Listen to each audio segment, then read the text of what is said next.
usually get so excited when Halloween comes around because I can get candy corn.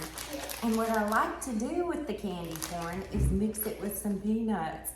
It is so good. If y'all have never tried it and you like sweet and salty together, you might want to give this a try.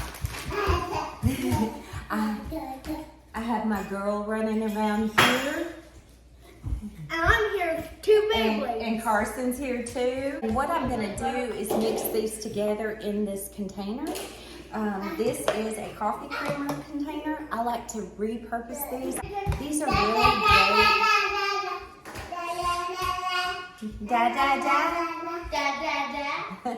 These are really great for putting nuts in, and you just pop open the top and just pour them out. But I thought I would put my peanuts and my candy corn in here, and I'm just gonna pour a little bit.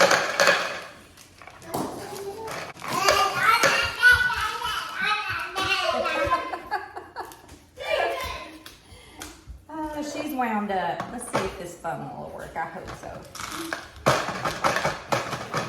My funnel was too small for this, so I'll just use my hands. Just pour that in. Just mix them back and forth. It's wild around here today, y'all. This is so good. When Carson was little, I would put these in my gumball machine, and he would twist it and get the candy corn out and leave me with nuts. I do not like candy corn by itself. I do not like peanuts by themselves. But when you put this combination together, good stuff.